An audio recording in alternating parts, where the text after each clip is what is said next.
सकें, अपने देश को बचा सकें।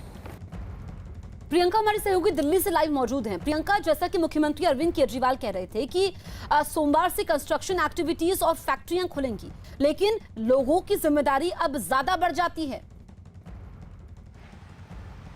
जी बिल्कुल, अब धीरे धीरे दिल्ली में अनलॉक की प्रोसेस को शुरू किया जा रहा है। इसके लिए मंडे से सबसे पहले कंस्ट्रक्शन जो कंपनीज हैं, जो कंस्ट्रक्शन का काम करते हैं, उन लोगों को उनके लिए अनलॉक किया गया है। इसके साथ साथ फैक्ट्रीज को खोला गया है और इसके पीछे नियत साफ है कि वो लोग जो लॉकडाउन से सबसे ज्यादा प्रभावित हो रहे हैं, जो हैंड टू माउथ है, जिनको रोज कमाकर रोज खाना होता है, उनकी जिंदगी को सुलभ किया जा सके। लेकिन मुख्यमंत्री की तरफ से ये साफ कहा गया है कि अगर केसेस बढ़ते हैं, अगर लोग इस प्रक्रिया में एहतियात नहीं बरतते हैं, कोताही बरतते हैं, तो फिर इस अनलॉक प्रोसेस को बंद भी किया जा सकता है। ऐसे में साफ उन्होंने कहा है कि अब सब कुछ जनता के हाथों में है, वो किस तरीके से कोविड प्रोटोकॉल के जो नियम है उनका पालन करती है, मास्क पहने रहती है, डिस्टेंस एक मेंटेन करके चलती है, क्योंकि अनलॉक की प्रोसेस जो है दिल्ली में वो चरणबद्ध तरीके से ही होगी। सब कुछ एक साथ नहीं खोला जा सकता और धीरे धीरे ऑब्जर्व किया जा रहा है। हालांकि दिल्ली में 35% के तकरीबन जो संक्रमण दर था वो अब 2% से भी नीचे आ गया है, जो कि एक अच्छी खबर है। लेकिन फिर से हालात खराब ना हो, इसके लिए जिम्मेदारी जनता पर है कि कोविड प्रोटोकॉल के तमाम नियमों का पालन वो अनलॉक प्रोसेस के दौरान भी करें। जी जसप्रीत। ठीक है प्रियंका, अब यूपी की बात कर लेते हैं। यूपी में फिलहाल लॉकडाउन जारी रहेगा, लेकिन कुछ छूट दे सकती है सरकार।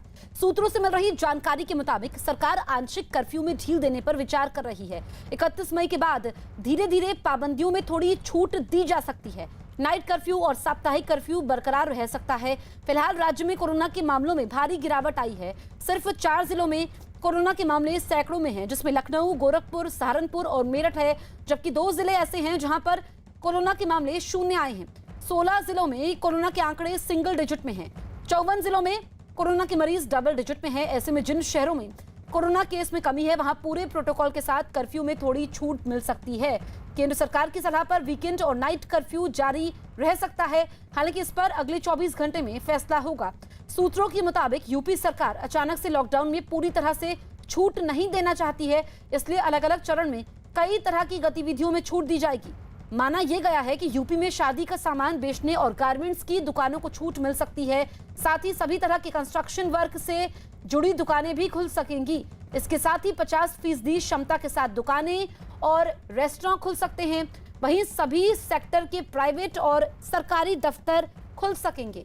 हालांकि इनमें भी अभी सिर्फ 33% कर्मचारी ही काम कर पाएंगे। वहीं शॉपिंग मॉल, सिनेमाघर, सैलून और कंटेनमेंट जोन में पड़ने वाली सारी दुकानें बंद रहेंगी।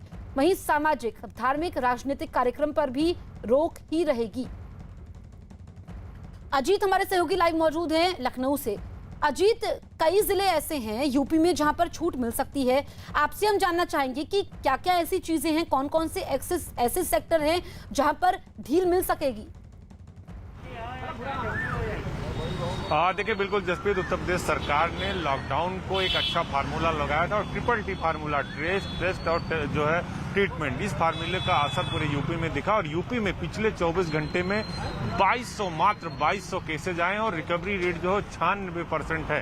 तो ये ट्रिपल टी का फार्मूला काफी सक्सेस हुआ सरकार का और इसीलिए सरकार ने ये फैसला किया कि लॉकडाउन की जो समय सीमा है उसे बढ़ाया जाएगा। जो सूत्रों के हवाले से हमारे पास खबर है कि लॉकडाउन की समय सीमा को बढ़ाया जाएगा, लेकिन हाँ, कुछ जिले ऐसे हैं जैसे कासगंज, महोबा, उत्तर प्रदेश के 2 जिले ऐसे हैं जहां 0 केस है, यानी एक भी केस पिछले 24 घंटे में नहीं आया है। 16 जिले ऐसे हैं जहां सिंगल डिजिट में मामले हैं, लेकिन 54 जिले ऐसे हैं जहां डबल डिजिट में मामले हैं। तो सरकार लॉकडाउन को बढ़ाएगी, लेकिन कुछ एसेंशियल सर्विसेज के साथ छूट बढ़ा सकती है, जैसे कंस्ट्रक्शन वर्क है या गारमेंट्स की दुकानें हैं, क्योंकि थोड़ी सी रफ्तार सरकार देना चाहती है। लेकिन अभी भी मुख्यमंत्री योगी आदित्यनाथ का ये मानना है कि लॉकडाउन एक बेहतर विकल्प है, लेकिन अगर लोग इसका उल्लंघन करेंगे, यानी अगर आप कायदे में रहेंगे तभी फायदे में रहेंगे, वरना सरकार ये सख्ती आगे फिर बढ़ा देगी। तो 1 जून से कुछ जिलों में डीएम के ऊपर ये अधिकार छोड़े जाएंगे जहां केसेस सिंगल डिजिट में है या नहीं है, लोगों को अपनी जिम्मेदारी देंगे। तो अभी इसकी तैयारी चल रही है। हम लौटेंगे आपके पास, अजीत बने रहिए। दरअसल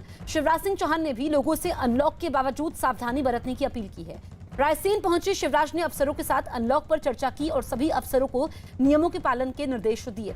शिवराज ने कहा कि भले ही संक्रमण दर में कमी आ रही हो, लेकिन लोगों की सुरक्षा के लिए इंतजाम किए जाएं।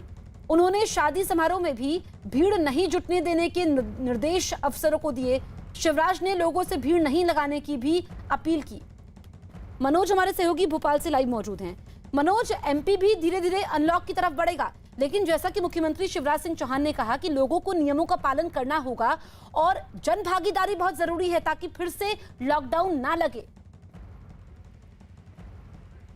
तो वाकई मुख्यमंत्री की तरफ से और मुख्यमंत्री ने तमाम मंत्रियों को भी ये काम सौंपा है कि वो अपने अपने क्षेत्रों में इस बात को लोगों को समझाएं कि अगर आपको कोरोना है तो घर से बाहर ना निकलें, अपना जो कोरोना के अनुकूल आपका व्यवहार है वो लगातार बना रहे। क्योंकि अहम बात यह है कि मध्य प्रदेश में अनलॉक की 1 जून से सरकार बात कह रही है, लेकिन सरकार को अभी सारे जो क्राइसिस मैनेजमेंट ग्रुप हैं उनकी तरफ से उनकी सिफारिशें आएंगी और उनके आधार पर सरकार आखिरी फैसला लेगी।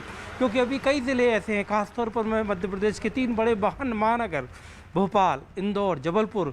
भोपाल में अभी 350 से ज़्यादा मामले हैं, इंदौर में 500 से ऊपर जा रहे हैं मामले, जबलपुर में भी 100 से ज़्यादा मामले आ रहे हैं। तो जो पॉजिटिविटी रेट है, संक्रमण दर मध्य प्रदेश में अगर पूरे देखा जाए तो वो 2.5% पर आई है, लेकिन अभी भी मामले आ रहे हैं। मध्य प्रदेश में अभी भी 34,000 के करीब जो एक्टिव केसेस हैं। तो सरकार ने जो तय किया है कि हर हाल में ये योजनाबद्ध तरीके से चरणबद्ध फेज़ में होगा, ग्रेजुअली खोला जाएगा। दूसरा, सरकार अलग अलग जो फार्मूले हैं वो क्या हो सकते हैं कि काम भी शुरू हो जाए और कोरोना आगे ना फैले। क्योंकि बीते 2 महीने का दोनों का जो तजुर्बा है, दोनों का जो अनुभव है वो बहुत ख़राब है। सरकारी मेडिकल इंफ्रास्ट्रक्चर की हालत ये थी कि लोगों को ऑक्सीजन, लोगों को बेड, लोगों को हर तरह की तकलीफ, रेमडेसिविर इंजेक्शन, इन सब चीज़ों की काफ़ी तकलीफ हुई। तो अब लोग भी समझते हैं कि कायदे में रहोगे तो फ़ायदे में रहोगे, और ये बात सरकार लोगों तक पहुंचाना चाहती है कि अगर खोलते हैं, हम धीरे धीरे खोलते हैं, तो आप कृपया जो कोरोना के अनुकूल आपका व्यवहार है उसे बनाकर रखिए ताकि संक्रमण आगे ना फैले। ठीक है मनोज।